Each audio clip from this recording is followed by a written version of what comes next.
Batu di malam hari ini dalam serangkaian acara gathering yang pertama yang diselenggarakan oleh Bin Dawud Tour and Travel pada kesempatan malam hari ini.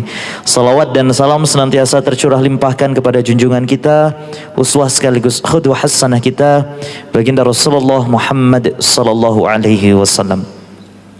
Langsung saja Bapak Ibu sekalian, tanpa berpanjang kata, kita sudah melalui serangkaian opening ceremony, dilanjutkan dengan coffee break, dan mengawali acara inti kita di malam hari ini, yaitu kajian sesi yang pertama yang akan disampaikan oleh Ustadz Syafiq Wasallam hafizahullah ta'ala wara'ah, dengan tema pintu-pintu hidayah serta penghalang-penghalang hidayah di dalam keluarga.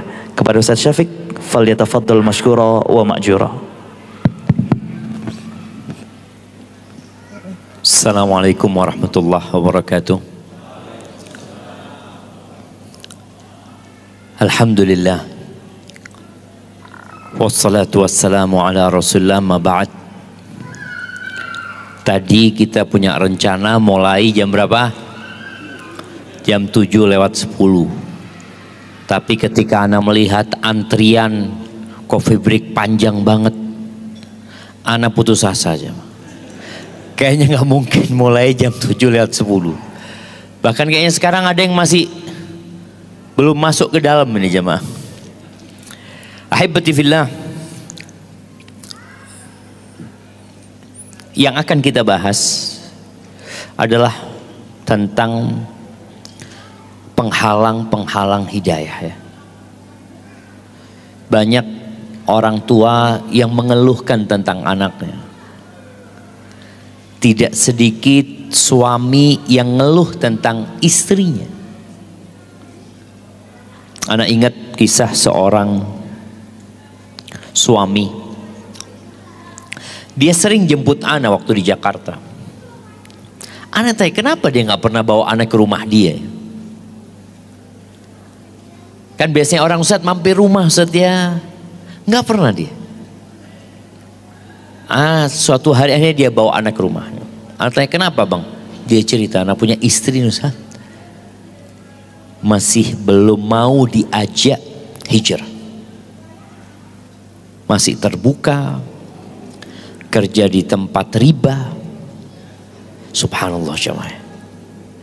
Padahal seharusnya istri itu kan nurut sama suami, selesai. Suami mengatakan A, istri seharusnya sami'na wa ata'na, karena suami ini surgamu dan nerakamu gitu.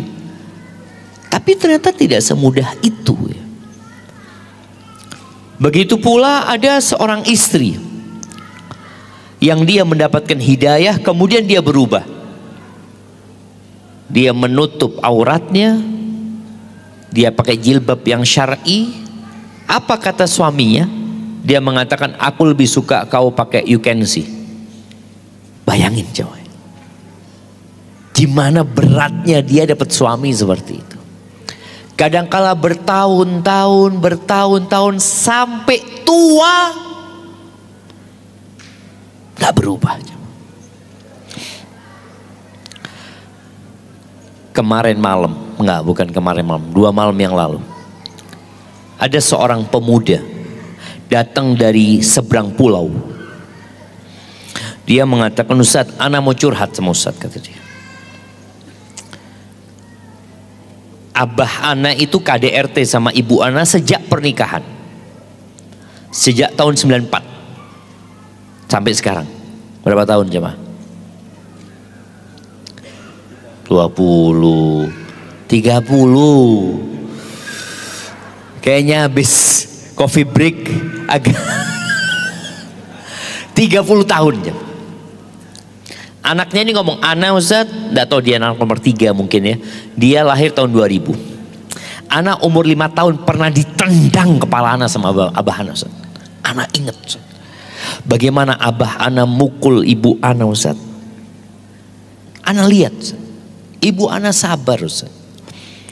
Sampai terakhir dia cerita, dia pulang dari Jakarta, dia temuin bapaknya, dia lihat bapaknya mendolimin, menyakiti ibunya. Anak ini ngomong sama abah, kata dia, imma abah yang mati, imma anak yang mati. Sampai seperti itu. Bayangin ya, 30 tahun nunggu istrinya supaya suaminya dapat hidayah, tapi enggak coba. Ya, semoga kasus-kasus seperti itu enggak ada di ruangan ini.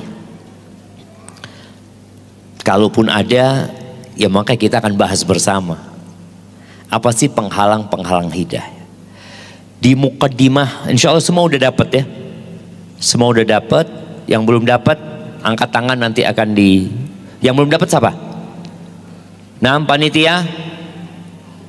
Panitia mana? Nah.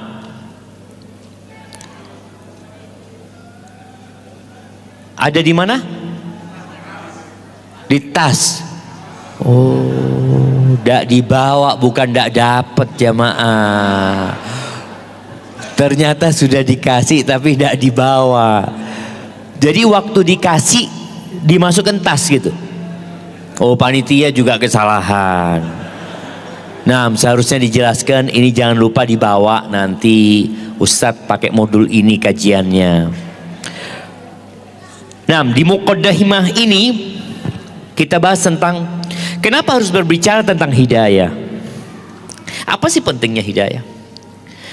Kenapa harus berdoa meminta hidayah? Setiap sholat kita membaca ihdinas siratal mustaqim. Udah tadi rokaat pertama baca, rokaat kedua baca lagi ihdinas siratal mustaqim. Lu sudah 2 kali lu anak baca Ustaz. Rokaat ketiga maghrib baca lagi ihdinas siratal mustaqim. Paling tidaknya 17 kali kita minta sama Allah ihdinas siratal mustaqim. Hidayah itu mahal. Tapi kalau orang itu nggak ngerti, maka tidak akan menghargai hidayah. Permata. Kalau, jangan permata lah. Yang punya tas LV, coba kasihkan ke tukang sayur. Kira-kira sama tukang sayur itu dibuat apa? Ya buat isi duit kembalian, ini apa semua. Kenapa? Karena dia nggak tahu ini barang mahal. Maka dia tidak akan menghargai. Ya, anak pernah dikasih makanan jemaah. Dikasih makanan, ya sudah biasa dikasih jemaah makanan. Sampai tahu-tahu Sohaib mengatakan, Ustadz, makanan yang dikirimkan ke Ustadz itu harganya 1,2 juta. Anak ngomong, mosok. Kita udah kasihkan ke tukang-tukang, bagikan. Kan kita nggak tahu ya, kita mau berbagi. Tapi kalau tahu mahal, wah dia disayang-sayang jemaah, motongnya dikit-dikit gitu jemaah. Kebanyakan kita itu nggak tahu dengan hidayah tersebut, maka dia tidak menghargai. Bahkan banyak di antara mereka ketika ditawarin hidayah, apa kata dia? Ya Ustaz, belum dapat hidayah Ustaz, doakan Ustaz. Padahal di hadapan dia hidayah itu. Jadi kalau bicara nilai hidayah itu, maka tergantung tujuannya. Hidayah itu petunjuk ya. Kalau kita dikasih buku petunjuk, ini petunjuk mengantarkan antum ke harta karun. Masih ingat ya cerita-cerita orang yang dapat peta harta karun? Bagaimana petanya, bukan harta karunnya aja. Petanya ini diperebutkan. Belum hartanya tidak ada, hartanya tidak ada. Belum tentu petanya benar. Tapi itu sudah diperebutkan ya ceritanya. Perompak ya. Yang dapat harta karun berangkat dengan kapalnya yang bertaruh nyawa sampai ke tempat ternyata palsu petanya aja.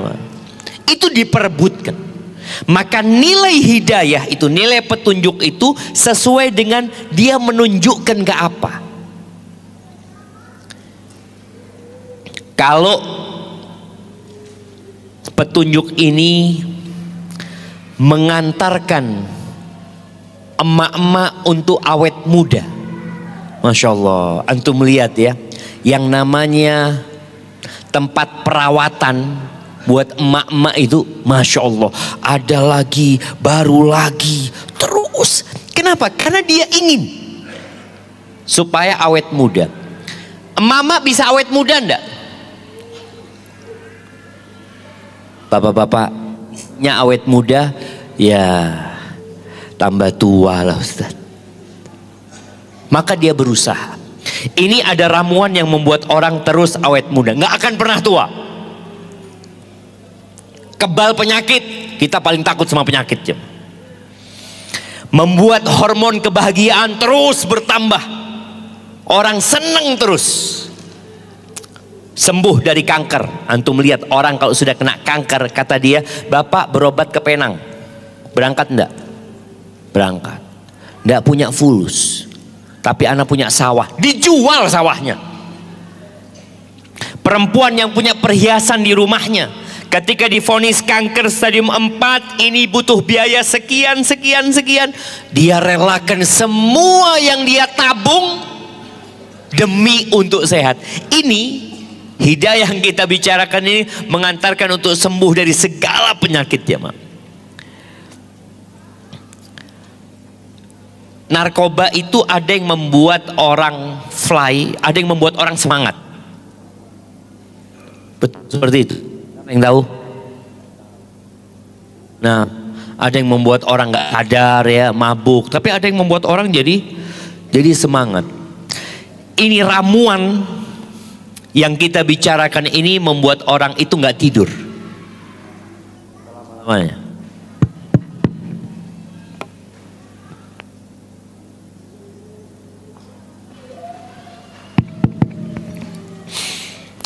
Membuat orang ini tidak perlu ke toilet selama-lamanya. Yang perjalanan naik mobil tadi, berapa kilo rest area toilet, dapat rest area yang rame jemaah. Ya Allah, kita angkat kaki kanan, kaki kiri, kepingin cepat selesai. Ini antum nggak perlu ke toilet lagi sudah jemaah. Ya, antum bisa makan apa saja tanpa takut penyakit. Kira-kira antum mau bayar berapa jemaah untuk petunjuk ini? Sepertinya orang akan membayar semua yang dia miliki. Kita bicara tentang petunjuk menuju ke surga Allah Azza wa Jalla, yang kalau orang itu tidak mendapatkan petunjuk sampai mati, maka seluruh isi bumi ini, jamaah bisa lihat di halaman kedua yang punya bukunya. Maka seluruh isi bumi ini tidak ada gunanya bagi, nggak ada manfaatnya. Antum punya kekayaan seperti apapun nggak ada gunanya. Allah berfirman di surat Al-Maidah ayat 36 sampai 37. Siapa yang mau baca? Surat Al-Maidah ayat 36 37. Tafadhol. Mana yang mau baca? Jamaah angkat tangan, dapat hadiah nanti. Cek. Satu huruf 10 kebaikan. Satu ayat lebih baik dari seekor onta. Mana yang mau baca? Jamaah Lagi nyari Ustaz. di bukunya ada. Yang punya bukunya di halaman 2. Halaman 2. Pak. Di halaman 2. Ayat berapa Ustaz? Ayat 3. Ayat 36 37.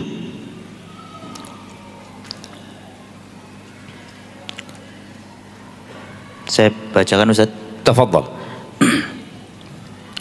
A'udzu billahi minasy syaithanir rajim.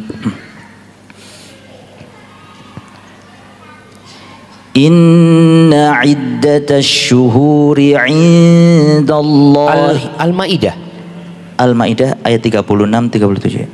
A'udzu billahi minasy syaithanir rajim. إن الذين كفروا لو أن لهم ما في الأرض جميعا ومثله معه ليفتدوا به من عذاب يوم القيامة ما تقبل منهم ولهم عذاب أليم يريدون أن يخرجوا من النار وما هم بخارجين منها ولهم عذاب مقيم. Sesungguhnya orang-orang yang kafir, seandainya mereka memiliki segala apa yang ada di bumi dan ditambah dengan sebanyak itu lagi untuk menebus diri mereka dari azab pada hari kiamat, niscaya semua tebusan itu tidak akan diterima dari mereka. Mereka tetap mendapat azab yang pedih. Mereka ingin keluar dari neraka, tetapi tidak akan dapat keluar dari sana, dan mereka mendapat azab yang kekal.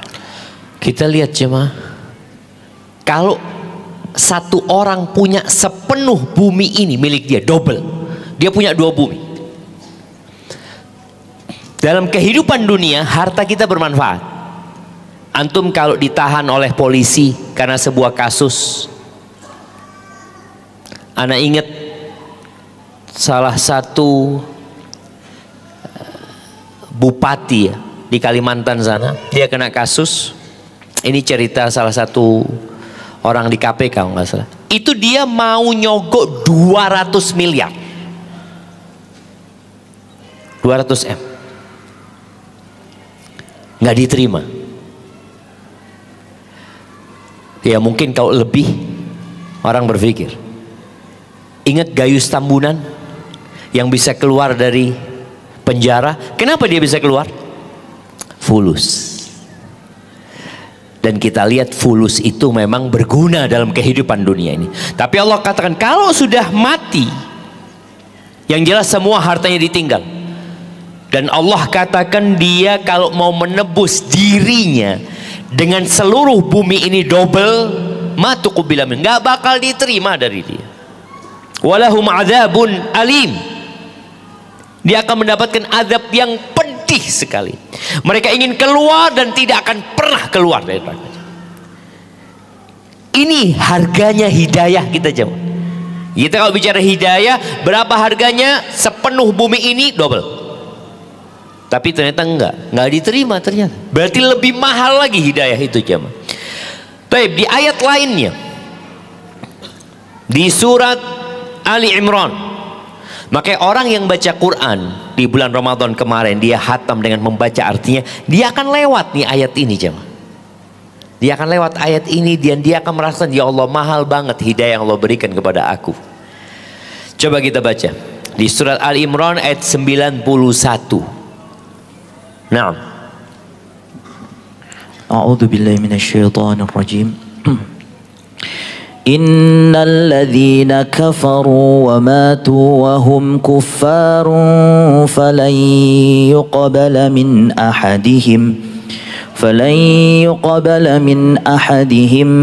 mil'ul ardi dhahaban walau iftada bih ulaika lahum adzabun alim wa ma lahum min nasirin. Sungguh orang-orang yang kafir dan mati dalam kekafiran tidak akan diterima tebusan dari seseorang di antara mereka sekalipun berupa emas sepenuh bumi, sekiranya dia hendak menebus diri dengannya. Mereka itulah orang-orang yang mendapat azab yang pedih dan tidak memperoleh penolong. Subhanallah jemaah. Mana yang punya toko emas? Ada jemaah kita yang punya toko emas. Berapa sih emas yang dimiliki Indonesia ini? Tidak sepenuh Indonesia. Ada di beberapa tempat. Bayangin ya, kalau sekota Malang aja ini, batu ini, tumpukan emas 5 meter ke atas. Banyak apa sedikit? Banyak jemaah.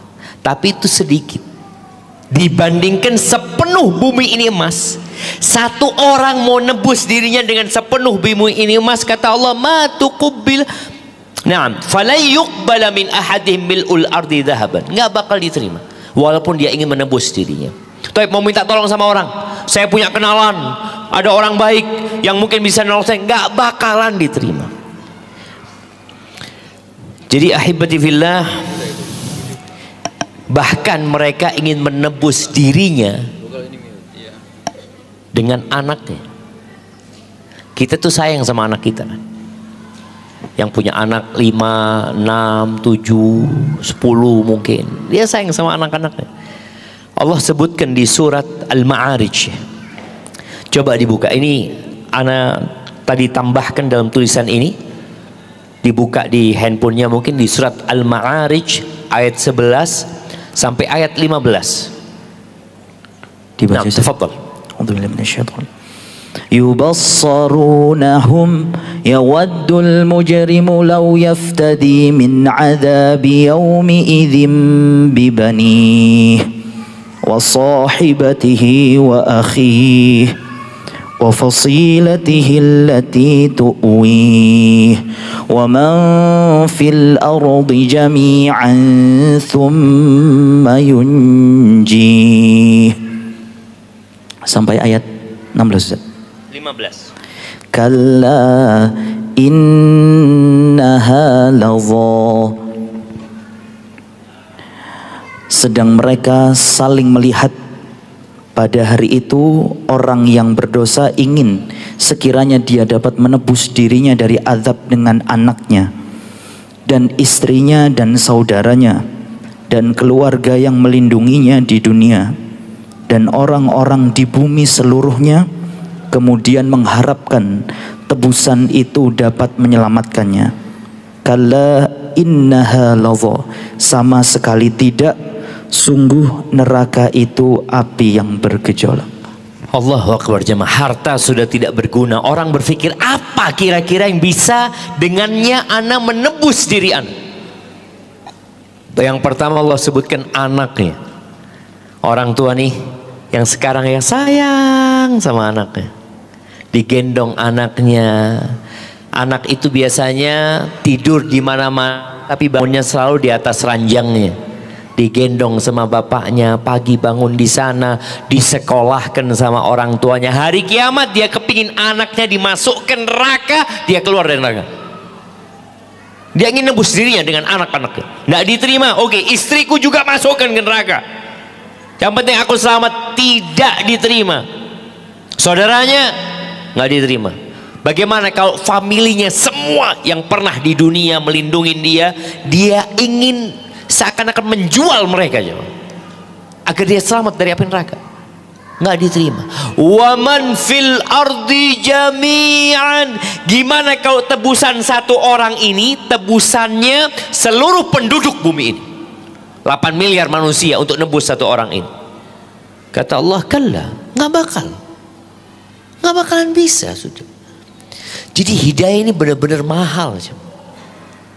Ahibati fillah, penghuni surga ya, ketika masuk surga, apa yang mereka katakan ya? Kita tahu orang kalau dapat hidayah itu hidupnya penuh perjuangan. Kalau dalam kacamata orang materialistis, maka hidupnya nggak nyaman. Ya Allah, kok antum itu mau disiksa sama agama antum sih? Kemarin Ramadan puasa, orang-orang pada nggak puasa, nih orang puasa. Orang-orang pada tidur, dia sholat malam. Orang pada jalan-jalan, dia iktikaf di masjid. Capek, lelah. Makanya bicara petunjuk itu berarti kita bicara mendaki jalan terjal yang menjenuhkan, membosankan, membuat kita kadangkala, ya Allah, kok enaknya ya, ana dulu belum dapat hidayah Ustaz, ya Allah, semua halal sekarang jadi ngerti ini haram, ini nggak boleh. Maka kita lihat ketika mereka masuk surga, apa yang diucapkan penghuni surga? Semoga kita semua masuk surga jamaah. Ingat, ini yang bakal kita ucapkan kalau kita masuk surga. Di halaman 3 bisa dilihat. Nah, silakan dibaca di surat Al-A'raf ayat 43 ya. Apa yang diucapkan penghuni surga? A'udzubillahi minasyaitonir rajim.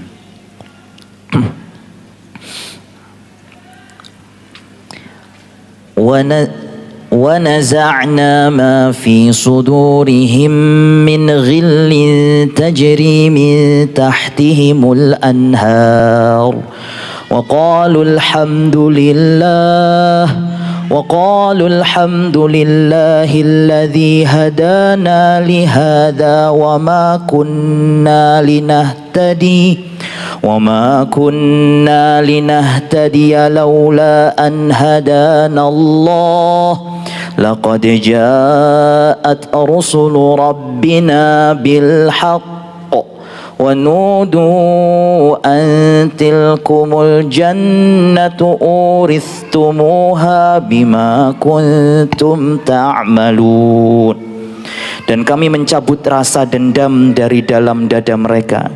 Di bawahnya mengalir sungai-sungai. Mereka berkata, segala puji bagi Allah yang telah menunjukkan kami ke surga ini.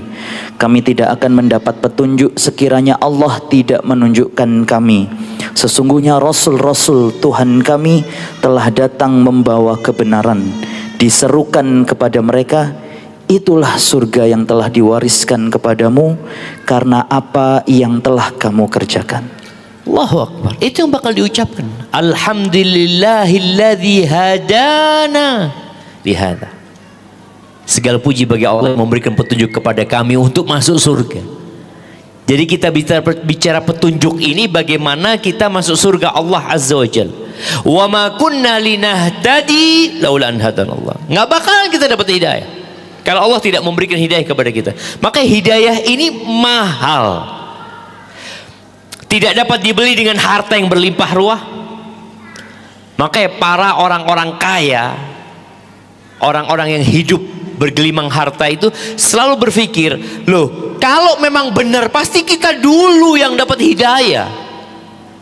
Mereka meremehkan orang-orang lemah ya. Kita lihat bagaimana di kota Mekah, pengikutnya Nabi itu rata-rata orang lemah.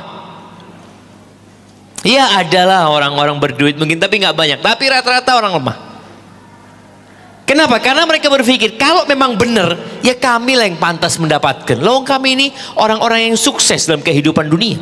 Kami orang-orang yang cerdas. Masa orang-orang seperti itu yang dapat hidayah? Maka nggak bisa dibeli dengan harta. Tidak bisa diraih dengan jabatan. Dia Fir'aun dapat hidayah? Enggak, padahal dia raja.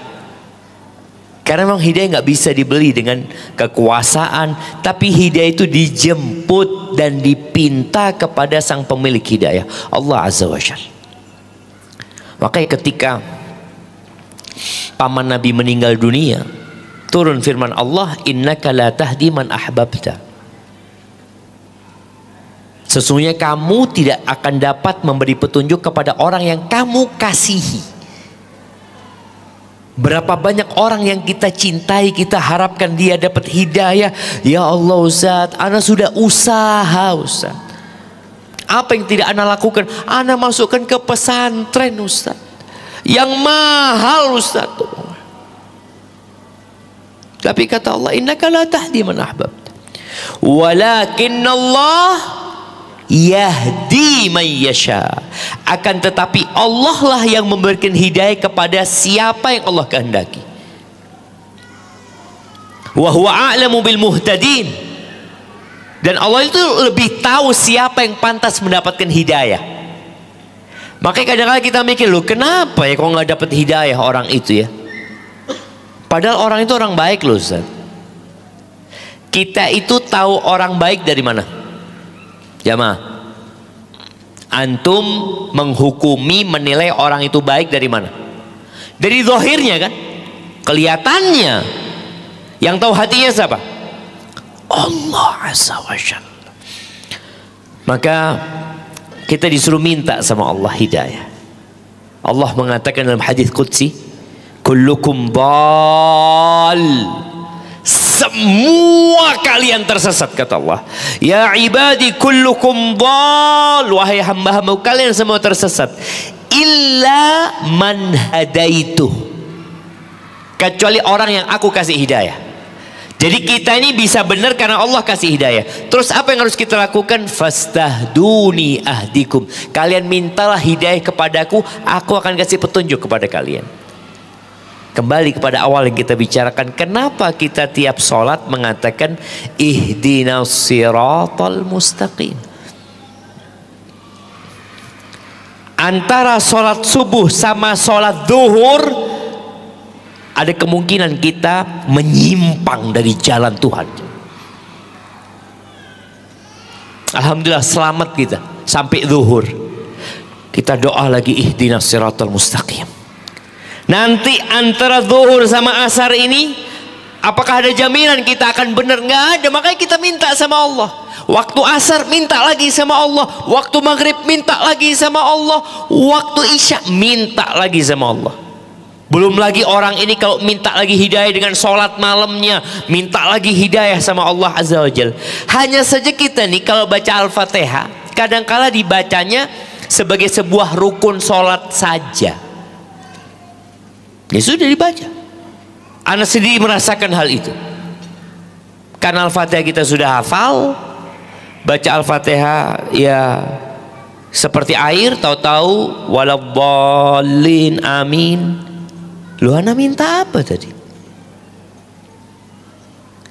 Maka hibati fillah, kita disuruh minta. Dan orang itu kalau minta sama Allah, apabila hatinya tidak hadir, Allah nggak kabulkan. Kata Nabi SAW, la yastajibullah du'aan min qalbin lahin ghafil. Allah nggak ngabulin doa kalau sumbernya tidak menghayati, dari hati yang lalai, yang lengah. Ya kita sholat kadangkala baru ingat ketika tasyahud akhir. Asyhadu, sudah tasyahud ternyata. Lu dari tadi itu kemana tuh? Ahibati fillah, hampir dalam setiap khutbah Nabi SAW, dalam khutbatul hajah, Nabi mengatakan man yahdillah. Anda ingat ya? Man yahdillah fala mudhillalah wa man yudlil fala hadiyalah. Barang siapa yang Allah berikan hidayah kepadanya, maka tidak akan ada yang dapat menyesatkannya. Nggak ada. Ingat Nabi Yusuf digodain sama perempuan. Kira-kira antum kalau digodain sama perempuan gimana? Antum dikejar sama perempuan di rumah kosong, antum lari? Wallahu alam saja. Wallahi siapa? Nabi Yusuf lari. Nabi Yusuf sudah ada perasaan sama perempuan, ada udah perasaan itu. Tapi laula an ra'a burhana rabbih, Allah kasih hidayah sama Nabi Yusuf untuk lari, untuk menyelamatkan diri. Karena wajar seorang pemuda, jangan pemuda yang tua, dititipin perempuan kira-kira bisa dijaga.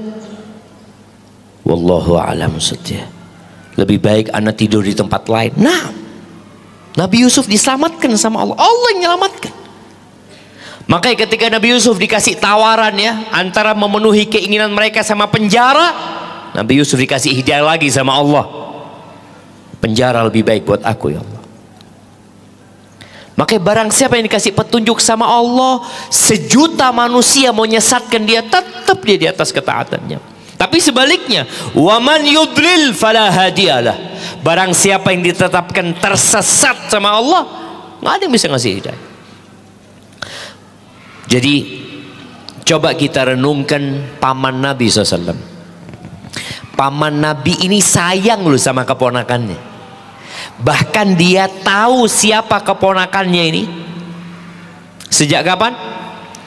Ya kalau riwayat safarnya Nabi berdagang ke Syam itu benar. Ketika umur 12 tahun itu diprosesikan oleh para ulama. Sebagian membenarkan. Pamannya tahu ini anak bakal jadi nabi. Sejak anak itu umur 12 tahun. Umur 40 tahun jadi nabi. Tahu pamannya nih keponakan, nggak pernah bohong, nggak pernah berdusta. Hari-hari menyingkap kebenarannya terus. Dan pamannya dengar ayat-ayat Quran. 10 tahun jemaah. Sampai mau mati didatengin sama Nabi SAW. Tapi tetap mati di atas kesyirikannya. Nabi yang berdakwah, bayangin. Yang didakwain siapa? Pamannya. Beda sama Abu Lahab. Abu Lahab memang paman yang durhaka. Abu Thalib ini paman yang baik. Tapi siapa yang tahu dengan isi hatinya Abu Thalib? Allah Azza wa Jalla. Nggak dapat hidayah. Nabi Nuh. Nabi Nuh ini dapat ujian dari sisi istri dan anaknya. Makanya bicara keluarga, seorang suami yang nggak salah pilih istri, tenang jemaah. Tapi yang salah pilih istri, antum harus berjuang, harus capek.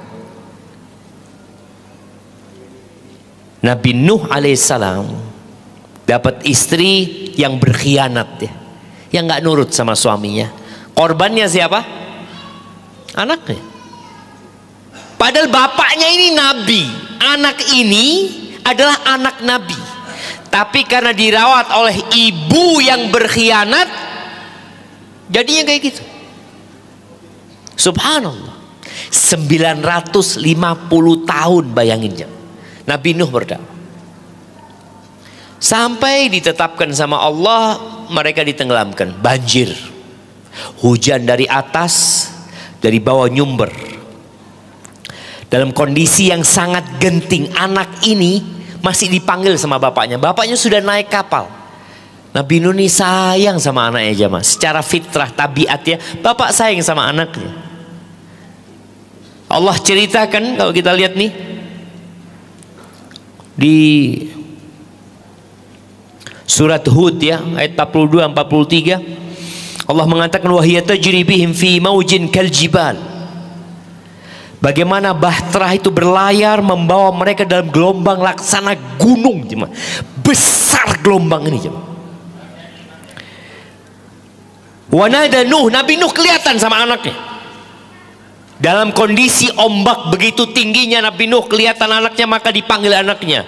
Wanada Nuhun ibnahu wa kana fi ma'zil. Dipanggil tuh anaknya di tempat yang jauh terpencil. Ya bunayya, ya bunayya, ananda, anakku. Dipanggil anakku. Wahai anakku, katanya bapak. Irkam ma'ana, ayo naik nak, ayo nak. Engkau naiklah bersama kami. Wala takun ma'al kafirin. Engkau jangan gabung sama orang-orang kafir itu. Apa kata anaknya?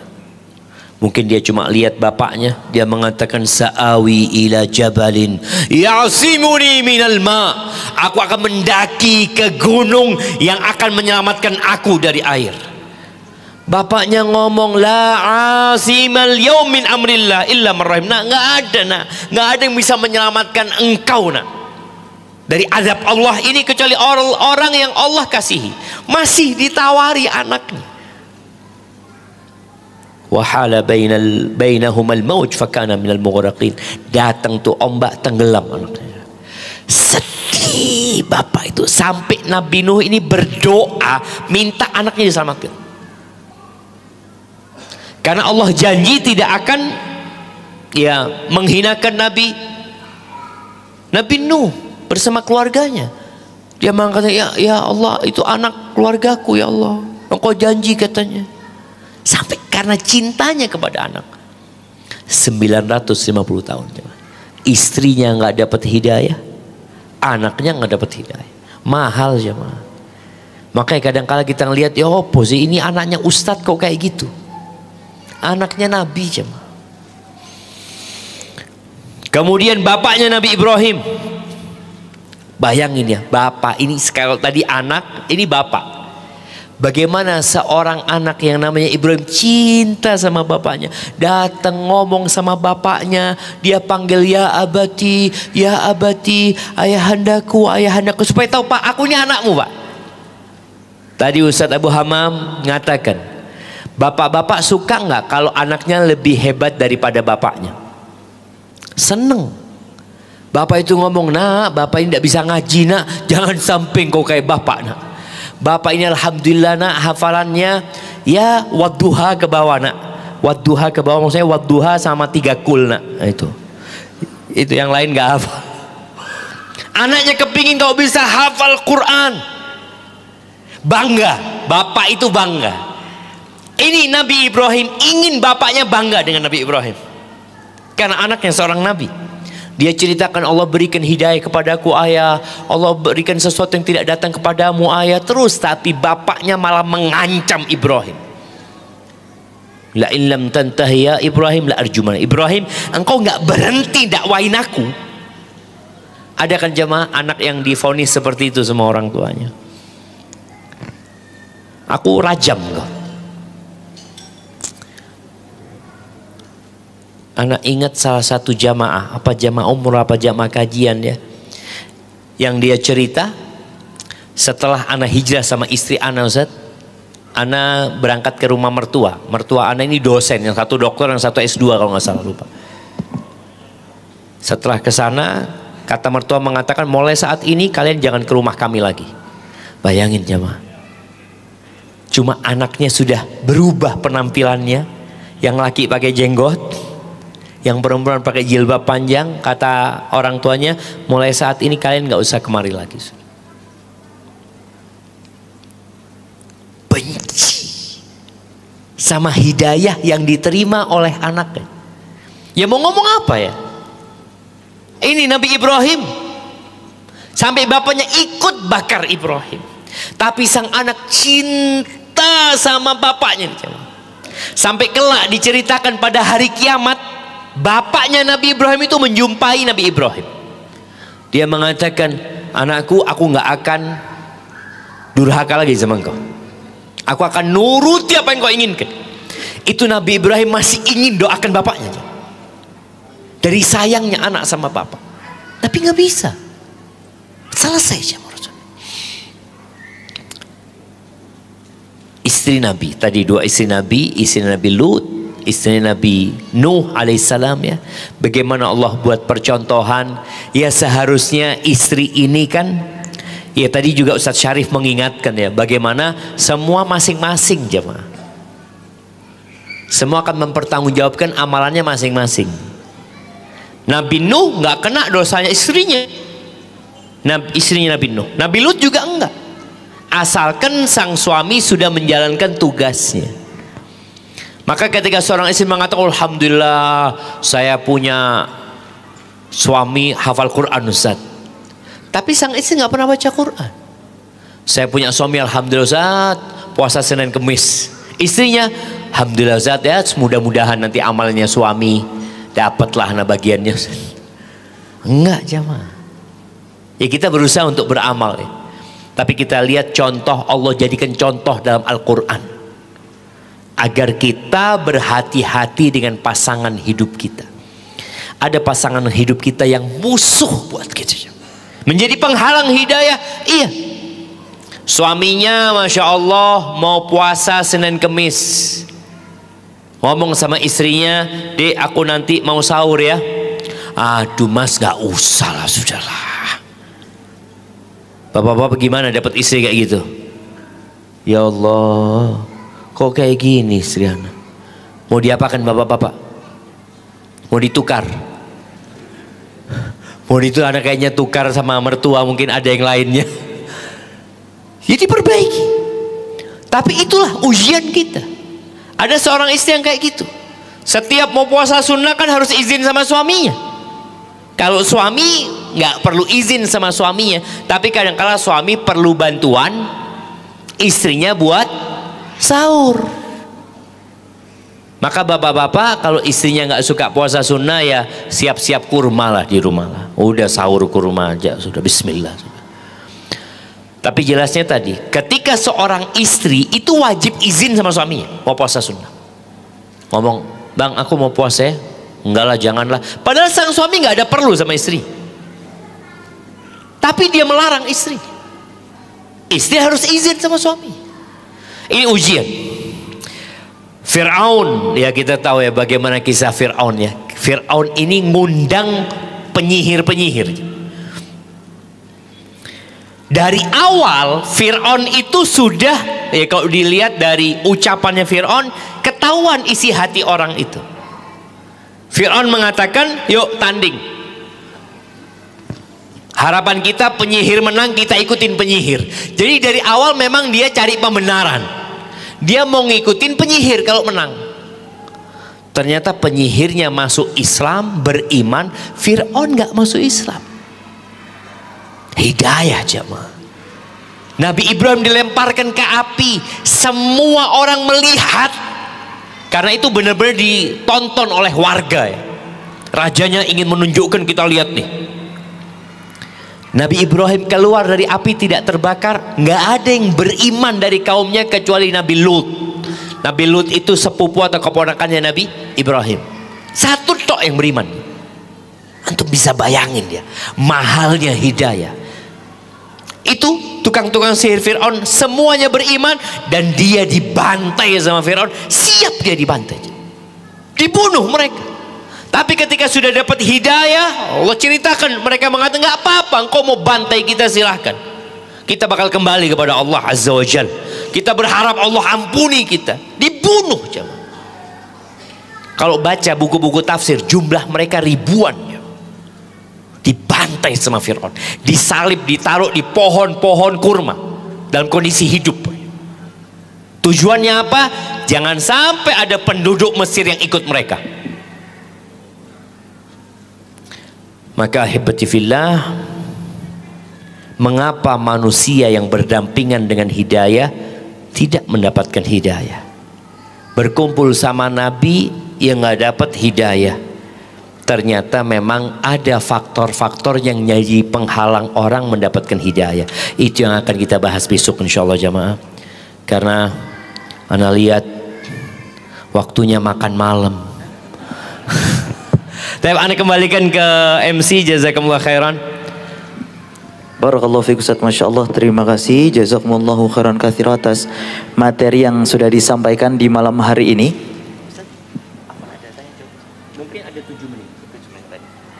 Karena waktu yang terbatas Bapak Ibu sekalian, insya Allah mungkin satu pertanyaan dari ikhwan dan satu pertanyaan dari akhwat, mungkin bisa akhwatnya dituliskan dan disampaikan ke panitia. Yang ikhwan, fadol, sebutkan nama dari mana Bapak. Baik. Assalamualaikum warahmatullahi wabarakatuh. Ustaz, nama saya Waalaikumsalam warahmatullahi wabarakatuh. Debi dari Semarang, Ustaz. Ahlan wa sahlan. Barakallahu fikum. Baik, mungkin singkat ya Ustaz. Terkait tadi yang dibahas tentang hidayah ini Ustaz. Mungkin betul tadi rasanya itu hidayah itu kan mahal ya Ustaz ya. Kita mungkin merasakan ya Ustaz, seperti hidayah itu kita saat datang acara seperti ini, kumpul-kumpul dengan teman-teman di masjid itu kan rasanya, wah ini nih hidayahnya, kayaknya kita itu satu-satunya orang yang dapat hidayah nih. Nah tapi nanti pas balik ke mungkin pulang ke rumah, pulang ke lingkungan kantor itu rasanya itu kayak yang seperti yang Ustadz Sawik tadi bilang itu, kok tambah jauh ini ya rasanya. Nah itu yang paling utama, kira-kira apa ya Ustadz yang bisa menjaga agar kita itu bisa kencengnya sama itu Ustadz, antara yang pas di luar sama yang di forum-forum seperti ini Ustadz. Mungkin itu. Jazakallahu khair Ustadz. Assalamualaikum. Waalaikumsalam warahmatullahi wabarakatuh. Iya, ibu-ibu bisa langsung juga mungkin ya, yang silahkan atau baik, mungkin langsung aja. Oke, ada mic silakan. Ada mic bisa di langsung sana dipakai. Bu, ada mic. Kayaknya mic-nya di sini semua. Saya ada 2 mic di tempat Ana. Dibawa sama anak-anak tadi kayaknya. Oh ada Ustaz. Oh ada. Baik, tafadhal.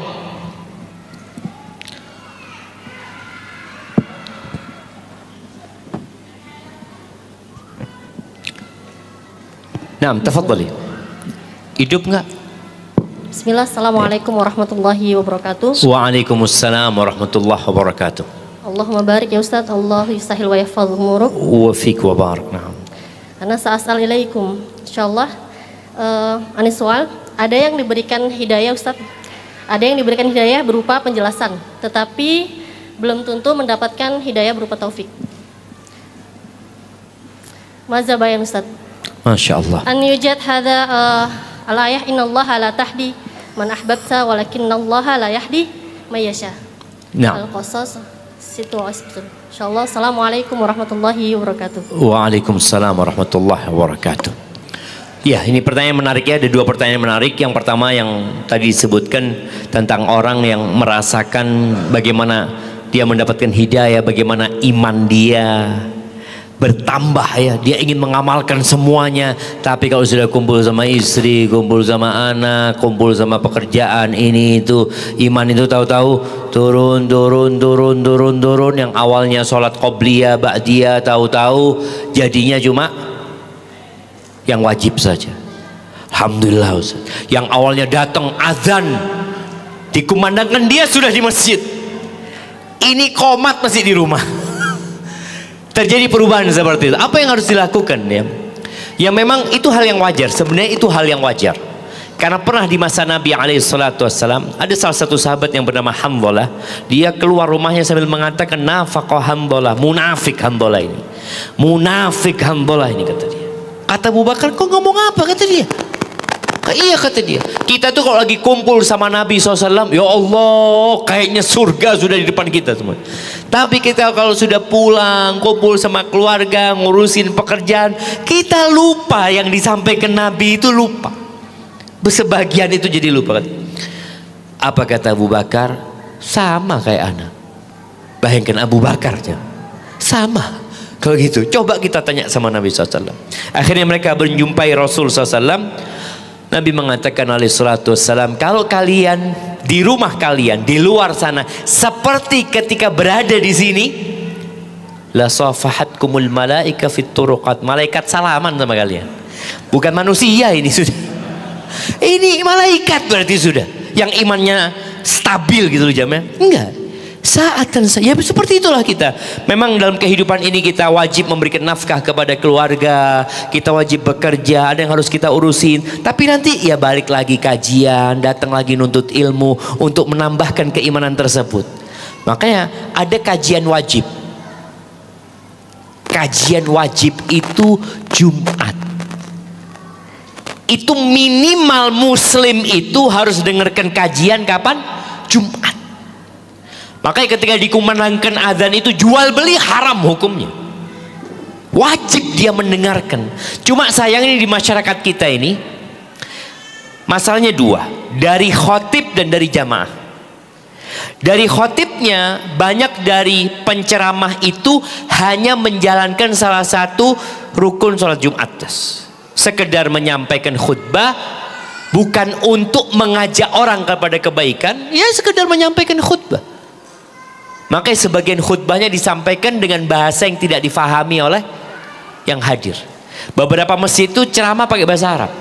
Iya, memang di beberapa fikih disebutkan ya khutbah harus bahasa Arab karena Nabi SAW menyampaikannya dengan bahasa Arab. Padahal tujuan Nabi menyampaikan itu apa? Mengajak orang kepada kebaikan. Kalau yang diajak ngomong orang Jawa, khutbahnya bahasa Arab, ya sholat Jumatnya sah, khutbahnya sah, tapi dampak dari khutbah itu kurang gitu.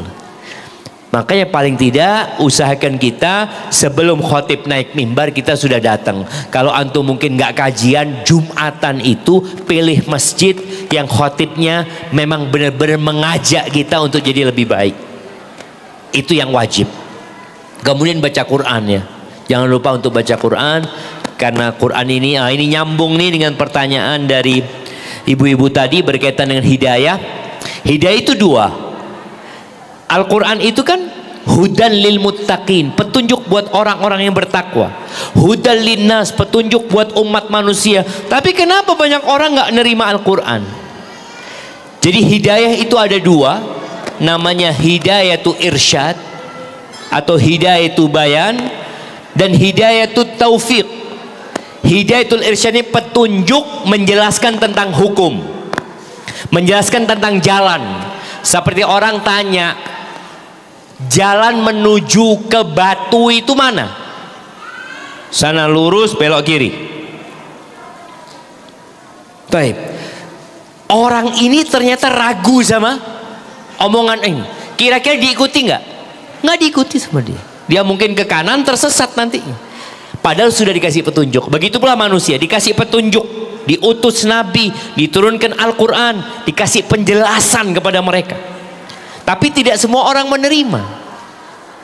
Maka yang kita minta ketika sholat, kita sholat minta apa Ustaz? Ihdinas siratal mustaqim itu minta hidayatul bayan atau hidayatul taufik, minta dua-duanya.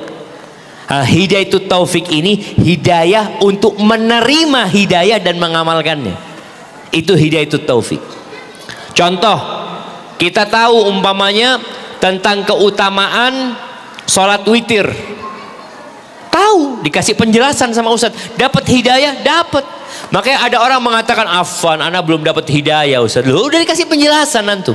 Udah dapat hidayah.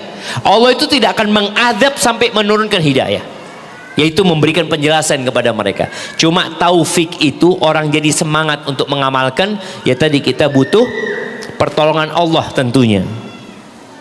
Jadi seperti itu, minta selalu kepada Allah hidayatul bayan dan hidayatul taufik, karena orang yang ngerti belum tentu mengamalkan. Kata Ibnul Qayyim, kesempurnaan orang itu dengan dua hal. Dengan ilmu yang dengannya dia tahu, dengan petunjuk tadi hidayatul bayan, dia tahu halal sama haram, dia tahu yang benar sama yang salah.